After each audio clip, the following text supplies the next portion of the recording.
Hello बच्चों, आज इस वीडियो में हम आपको सर्वांतर के बारे में बताएंगे। जो हमारी सीरीज़ चल रही है समांतर श्रेणी की, तो सर्वांतर कैसे फाइंड करेंगे वो देखेंगे आप लोग। यहाँ पे देखें बच्चों, यहाँ पे एक समांतर श्रेणी दे रखी है 2, 4, 6, 8 और 10। इस समांतर श्रेणी का जो पहला पद है, इस समांतर श्रेणी का जो पहला पद है बच्चों वो कितना है T1, दूसरा पद T2, तीसरा पद T3 है, चौथा 8 है और पांचवा जो पद है बच्चों वो कितना है 10 है। ठीक है, तो सर्वांतर कैसे फाइंड करते हैं? सर्वांतर निकालने का ये सूत्र है बच्चों, T2 माइनस T1, यानी सर्वांतर को D से दिखाते हैं तो D बराबर हो जाएगा बच्चों T2 माइनस T1, यानी कि दूसरे वाले पद में से पहले वाले पद को घटा देंगे तो सर्वांतर आ जाएगा।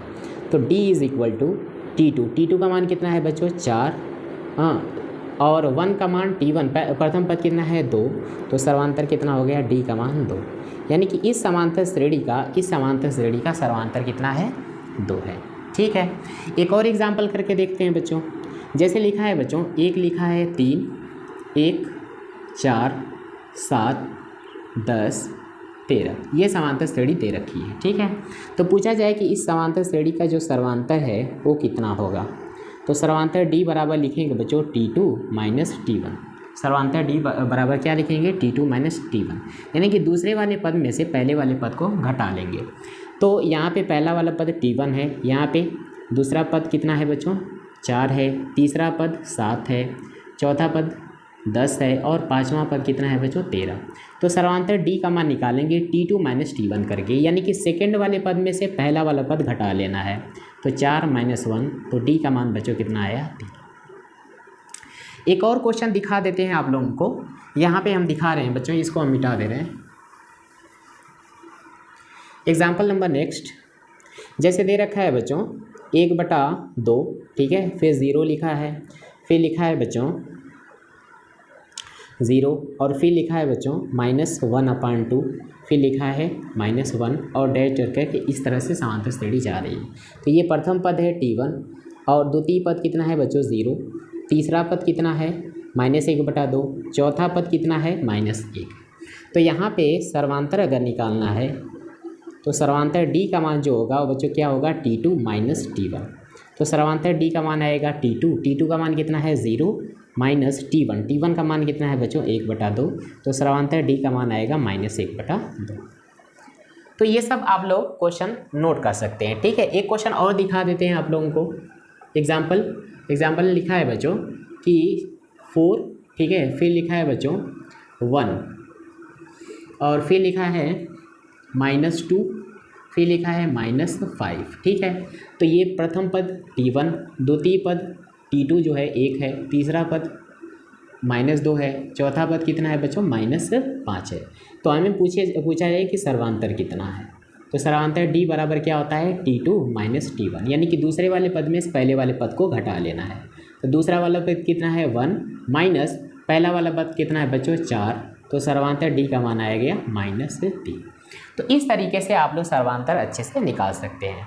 अब बच्चों सर्वांतर के बारे में कुछ और बातें हम बताएंगे आप लोगों को। सर्वांतर फाइंड करेंगे बच्चों, एक श्रेणी दे रखी है समांतर श्रेणी -6, -4, फिर -2, फिर 0, 2 और 4, ये समांतर श्रेणी दे रखी है। ठीक है, तो इसमें सर्वांतर निकालते हैं।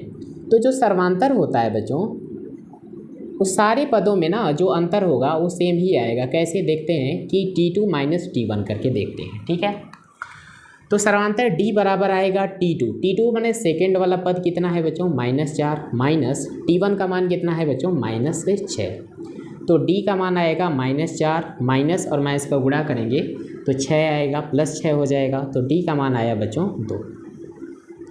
इसी तरह अगर सर्वांतर फिर दोबारा निकालें बच्चों, सर्वांतर D का मान दोबारा निकालें, तो दोबारा कैसे निकालेंगे कि अगर तीसरे वाले पद में से भी अगर दूसरा वाला पद घटा दें तो भी सर्वांतर इतना ही आएगा। कैसे T3 माइनस T2, तो D का मान हो जाएगा T3 का मान कितना बच्चों -2, माइनस T2 का मान कितना है बच्चों -4, तो D का मान हो जाएगा -2, माइनस का मल्टीप्लाई प्लस हो जाएगा, तो D का मान कितना आया बच्चों 2। इसका मतलब सर्वांतर जो होता है बच्चों, सर्वांतर डी का मान T2 माइनस T1 करके निकाल सकते हैं, या तो सर्वांतर डी का मान T3 माइनस T2 करके निकाल सकते हैं। यानी कि तीसरे वाले पद में से दूसरा वाला पद घटा देंगे तो भी सर्वांतर ही आएगा, और दूसरे पद में से पहला वाला पद घटाएंगे तो भी सर्वांतर आएगा। ज़रा देखते हैं, आगे देखते हैं, आगे थोड़ा सा सर्वांतर और निकालते हैं।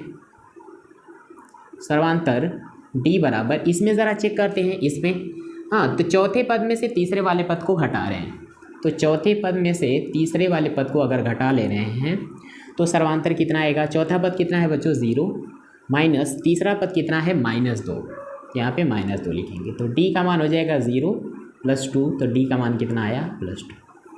तो यहाँ से ये समझ में आ रहा है बच्चों कि सर्वांतर ज़रूरी नहीं है कि सर्वांतर T2 माइनस T1 करके ही निकालें।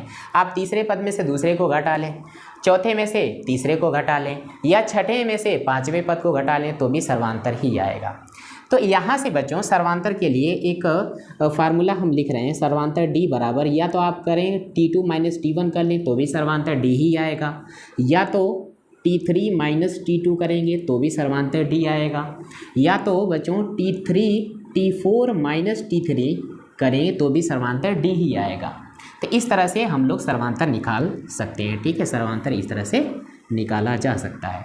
दूसरे में से पहले को घटा लें, तीसरे में से दूसरे को घटा लें, चौथे में से तीसरे को घटा लें, पाँचवें में से चौथे को घटा लें, छठे में से चौथे को घटा लेंगे तो भी छठे में से पाँचवें को घटा लेंगे तो भी सर्वांतर ही आएगा। अब इसका थोड़ा सा हम एक एप्लीकेशन दिखाएंगे आप लोग क्वेश्चंस में, और क्वेश्चंस में किस तरह से इस चीज़ को हम लोग यूज़ करेंगे। तो पहले सिखाते हैं फिर क्वेश्चन कराते हैं। इस पर दे रखे हैं समांतर श्रेणी के ये तीनों पद दे रखे हैं। तो समांतर श्रेणी में ये तीनों पद हैं तो इनका सर्वांतर बराबर होगा, यानी कि इनका सर्वांतर कैसे निकालेंगे। सर्वांतर निकालेंगे D का मान, या तो हम करें T2 माइनस T1 कर लें, या तो D का मान हम लोग निकाल सकते हैं T3 माइनस T2 करके, तो भी सर्वांतर आएगा। तो हम क्या कर रहे हैं कि इस वैल्यू को और इस वैल्यू को कंपेयर कर ले रहे हैं। ठीक है, इसका मतलब क्या, इसका सर्वांतर जो T2 माइनस T1 होगा वो, और सर्वांतर बच्चों T3 माइनस T2 होगा, ये दोनों सर्वांतर क्या होंगे, आपस में बराबर होंगे, क्योंकि ये तीनों पद एक ही समांतर श्रेणी के हैं। तो एक ही समांतर श्रेणी में जो सर्वांतर होते हैं वो बराबर होते हैं। तो इसको हम ऐसे लिख सकते हैं। तो एक काम करते हैं कि ये जो T2 लिखा है उसको इधर भेज देंगे, ये जाएगा T2 प्लस T1। आप जानते हैं कि ये -2 जो है जब इधर आएगा तो +2 हो जाएगा। सॉरी बच्चों, यहाँ पे कितना है, +2, यहाँ पे +2। और एक काम करते हैं कि जो T1 माइनस में इसको इधर भेजेंगे तो ये T1 हो जाएगा, ये +3 है तो +3 यहाँ पे नोट कर लेंगे। अब इसको लिखेंगे बच्चों 2T = कितना, T1 प्लस T3, यानी प्रथम पद प्लस तृतीय पद, तीसरा वाला पद। तो यहाँ से T2 का मान अगर फाइंड करना चाहें, सेकेंड वाला टर्म निकालना चाहें तो क्या आएगा, T1 plus T3 divided by कितना बच्चों, 2 आएगा। ये रिलेशन आएगा। मतलब तीन पद बच्चों अगर समांतर श्रेणी में दे रखे हैं T1, T2 और T3, तो T2 का जो बीच वाला जो पद होगा वो कैसे निकलेगा, T1 और T3 को दोनों को जोड़ के और 2 का डिवाइड करेंगे। तो इसका एप्लीकेशन सवालों में कैसे होगा वो दिखाएंगे, ज़रा इसको देखें आप लोग। हम मान ले रहे हैं बच्चों A B C A P में समांतर श्रेणी में, तो सर्वांतर इनका बराबर होना चाहिए। इसका मतलब ये कि जो ये आपका पहला पद है, ये दूसरा पद, ये तीसरा पद, इसका मतलब जो सर्वांतर है तो T2 माइनस T1 बराबर होना चाहिए T3 माइनस T2 के। यानी T2 का मान कितना है बच्चों, B है, T1 का मान कितना है, A बराबर, T3 का मान कितना, C, T2 का मान कितना है बच्चों, B। B को इधर भेज दें तो B प्लस B हो जाएगा, हाँ, और A को इधर भेजेंगे तो A प्लस C हो जाएगा। तो 2B बराबर A प्लस C हो जाएगा। तो B का मान कितना होगा, A प्लस C बटा 2। यानी कि जो बीच वाला जो पद होगा बच्चों, दोनों किनारे वाले पद को दोनों को जोड़ो और 2 का डिवाइड करें। तो इस पे क्वेश्चंस कैसे होंगे वो दिखाते हैं।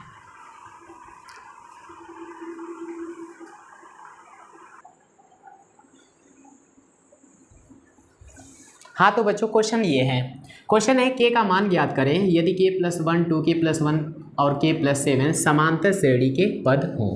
तो हम लिख रहे हैं बच्चों K+1 2K+1 और K+7 AP में है, मतलब समांतर श्रेणी में है। तो ये प्रथम पद है, ये दूसरा पद है, ये तीसरा पद है। तो कंडीशन क्या होती थी बच्चों, कंडीशन ये होती है कि दूसरा पद को ऐसे लिखते हैं T2 = T1 plus T3 divided by कितना, 2। ये समझाया था आपको अभी। तो T2 का मतलब सेकेंड पद कितना है 2k+1 है इज इक्वल टू T1 का मान कितना है k+1 प्लस T3 का मान k+7 डिवाइड बाई 2। तो इसको सॉल्व करेंगे बच्चों तो ये हो जाएगा 2k+1 is equal to k और k कितना 2k और प्लस कितना बच्चों 8 डिवाइड बाई 2। दो ऊपर से कॉमन ले रहे हैं तो k+4 हो जाएगा डिवाइड बाई 2 से 2 कैंसिल। मतलब बच्चों यहाँ पे आया 2k+1 is equal to k+4। तो 2k माइनस k बराबर k, ये इधर आएगा तो -1। तो k का मान कितना आया बच्चों 3, k का मान 3। तो इस तरह से हम लोग क्वेश्चन को सॉल्व करेंगे। ज़रा यहाँ पे देखें, यहाँ पे कह रहा है कि k के किस मान के लिए k+9 2k-1 2k+7 AP के समांतर श्रेणी के क्रमागत पद हैं। तो k+9 2k+1 और 2k+7 हमारे दिया है बच्चों कि ये AP में है, AP में है तो ये पहला पद है, ये दूसरा पद होगा, ये तीसरा पद। तो कंडीशन क्या थी, कंडीशन थी बच्चों T2 is equal to T1 plus T3 divided by 2। T2 का मान क्या है बच्चों 2k+1 is equal to T1 का मान k+9 प्लस T3 का मान 2k+7 डिवाइडेड बाई 2। इसको सॉल्व करेंगे तो 2k+1 इज इक्वल टू ये हो जाएगा 3k प्लस 9 और 7 जोड़ेंगे बच्चों 16/2। 2 का मल्टीप्लाई करते हैं इधर तो ये हो जाएगा 4k+1 is equal to 3k + 16। 3 को इधर भेजें तो ये हो जाएगा 4k - 3k is equal to 16, ये इधर भेजेंगे तो k का मान कितना आया बच्चों 15। तो इस तरह क्वेश्चंस आप लोगों के पेपर में आए हुए हैं, ये क्वेश्चन इस तरह से सॉल्व आप लोग कर सकते हैं।